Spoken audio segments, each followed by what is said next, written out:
Well, a few minutes ago, Ken Griffin, the CEO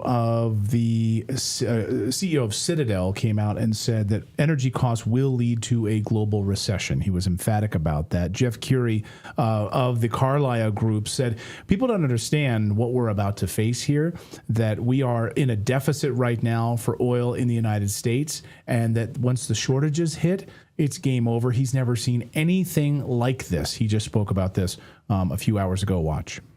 I still say that with you, it's going to be, sometime in the month of May that you're going to end up with Europe hitting tank bottoms, and in the U.S. it's somewhere in that July 4th time period, if not sooner. By the way, the inventories number coming out of the U.S., the ones we got last night, the ones last week, I've never seen anything like that before. The analogy I think is like in that movie Jaws, when the mayor declares the beaches are open, and you can see the fins swimming around there. And the fin are these inventory numbers. And I think that it's important to remember that these inventory numbers, let's define terms, a deficit versus a shortage. We have a deficit today, meaning that demand is above supply and we're drawing inventories. It's not a shortage yet. So to answer your question, you have the shortages in places like, Asia, and it's not that bad yet because you're not completely at tank bottoms. But in places like Europe and the United States,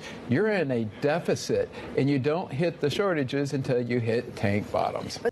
Tank bottoms and July 4th. Already feeling this, of course, across Asia and Europe. We're joined by Colonel Douglas Macgregor now to talk more about this energy shock that we're about to see. Of course, you were talking about Jeff Curie earlier. Colonel, just your thoughts on what we're about to see from an energy perspective as it relates to what's happening with the war in Iran and the Strait of Hormuz.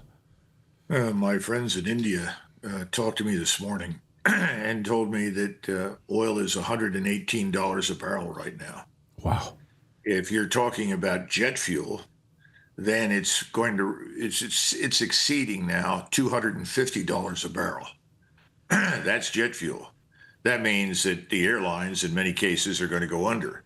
Now, people will say, well, Spirit was already in trouble. That may be true, but I know that Lufthansa has canceled thousands of flights. We're going to see much more of that. Anything involved in distillates, LPG, LNG, all these things, they're all at premium prices. Everything is going to become more expensive. When it tanks to the extent that Jeff Curie pointed out, imagine what the cost will be in this country as well as overseas. How do you get it across to President Trump that when fertilizer doesn't move, crops don't grow? When feedstock doesn't arrive, livestock don't eat. When fuel doesn't flow, trucks don't run, and trucks run on diesel, and diesel is in very short supply. Heat doesn't show up, air conditioning doesn't work, and food doesn't end up on the shelf. That's really where we're headed right now. And it's all because of the stupidity in the Persian Gulf. Now, when I listened to Secretary Rubio this morning said, what we really want is a free access and flow of traffic through the Strait of Hormuz. Well, Mr. Secretary, that's exactly what you had before you attacked Iran. Right.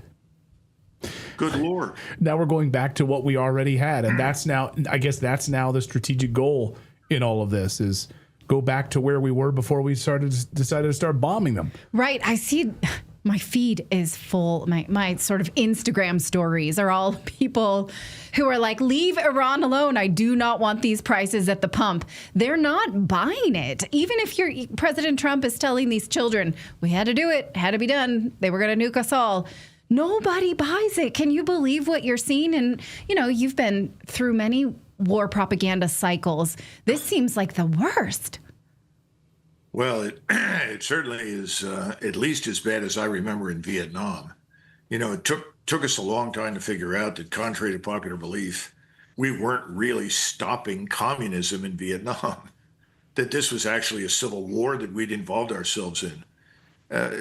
Here's the most important question. Who is governing our country? You got to answer that question.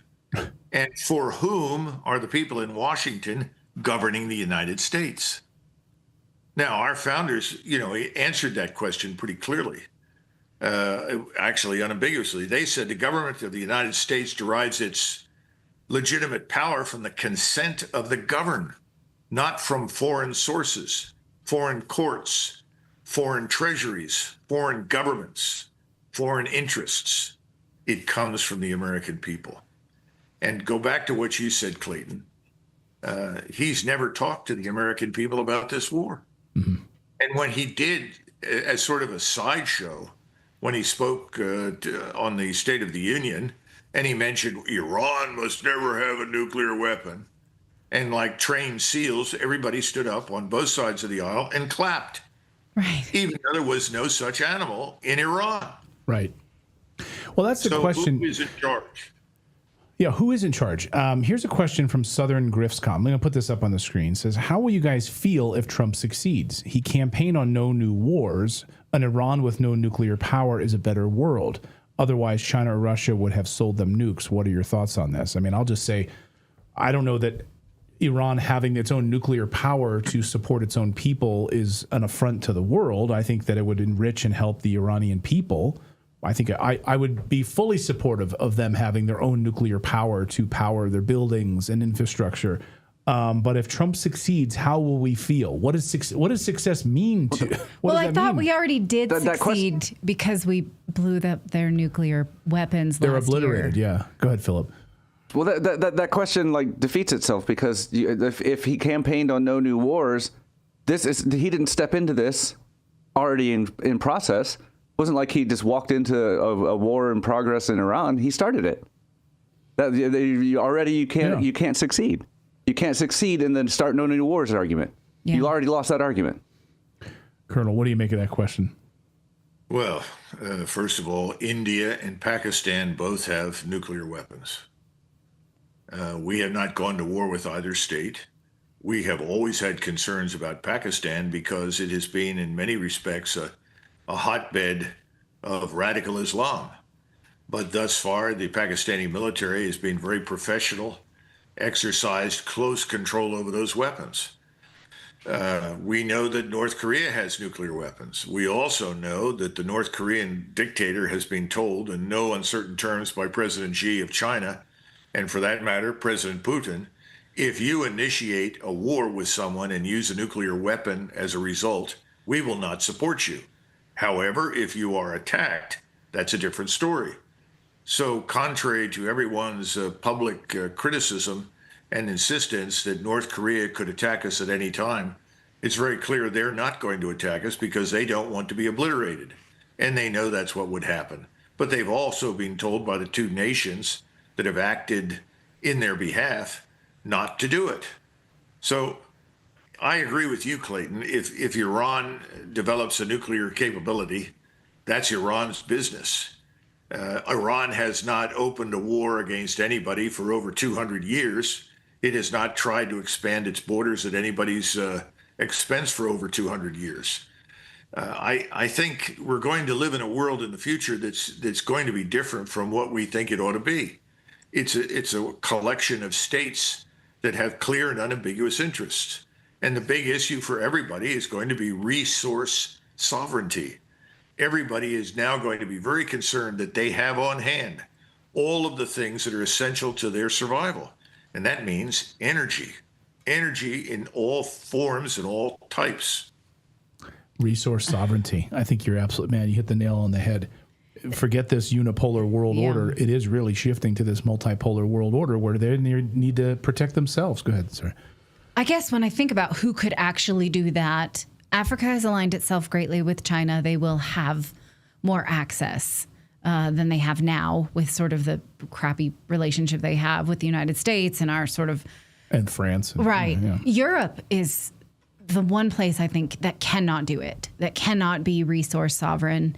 And, you know, they're just going to be dragged through the mud. I don't see how Europe can survive. I don't see how NATO can survive something like this. I don't know. What do you think of that? That was sort of my knee-jerk reaction. Setting aside the possibility that the aliens that we talk about periodically operating aircraft that we can't explain may land and ultimately share with us the secret to relating light, gravity, and magnetism, then I guess you're right.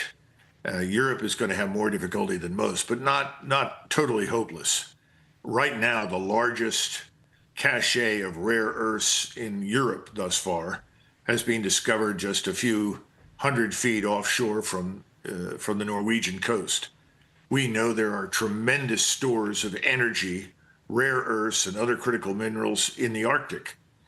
And the other thing is, remember that one of the reasons we ended up in this terrible position now with Russia is that we, as led by globalists, and unfortunately President Trump has not turned this around, although he promised to do so, convinced everybody that you shouldn't buy cheap energy from Russia because Russia's real insidious plan was to conquer you.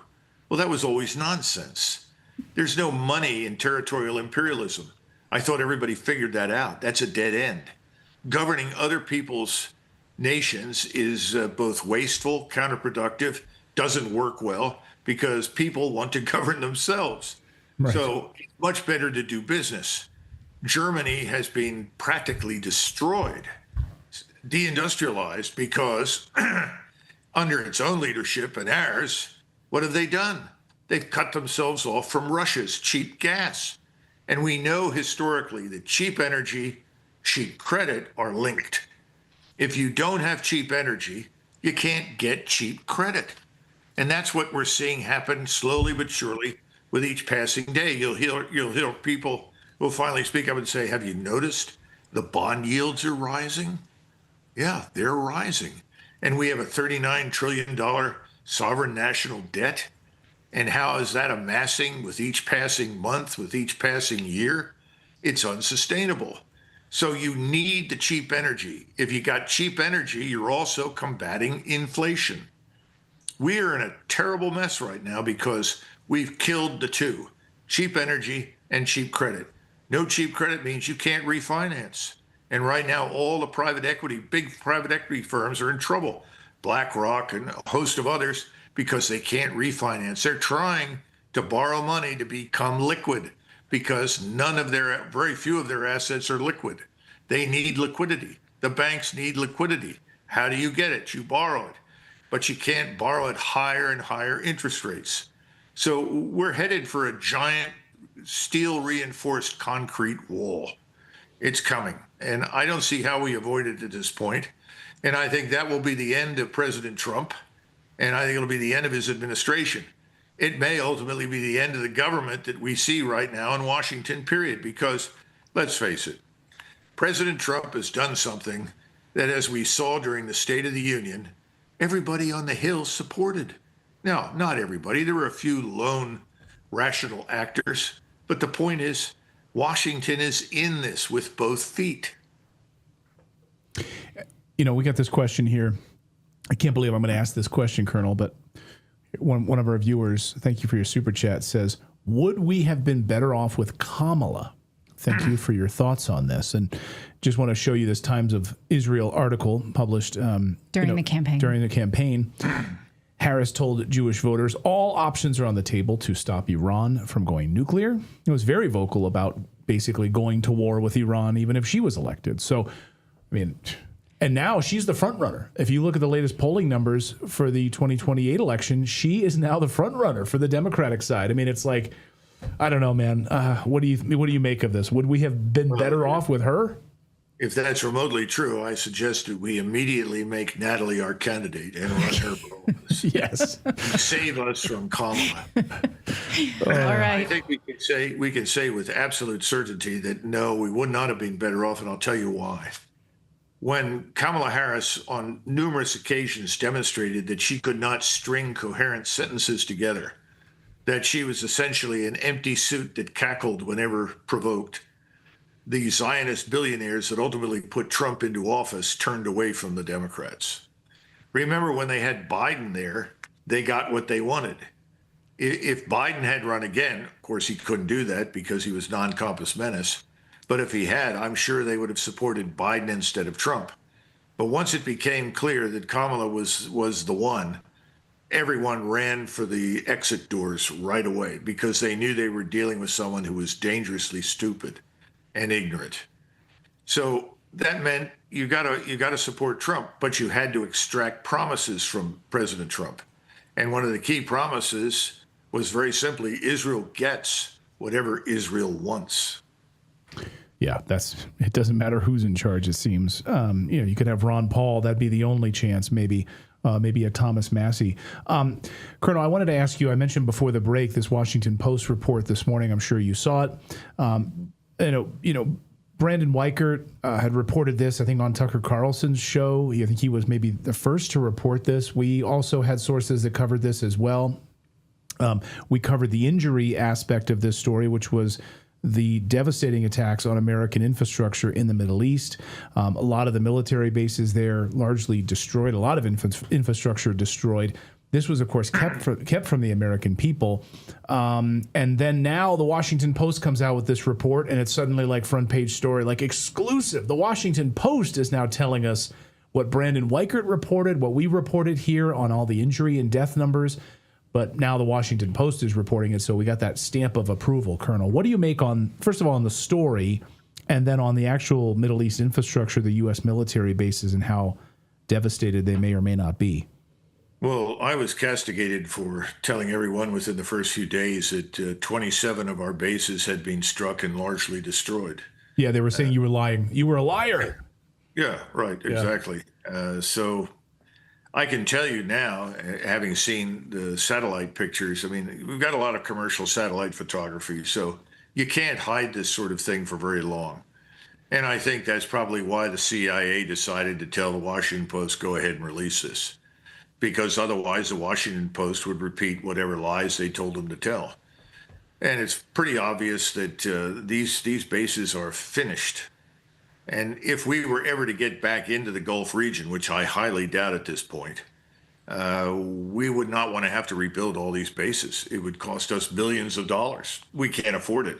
And right now, who in their right mind among the Gulf states is going to try and fund it?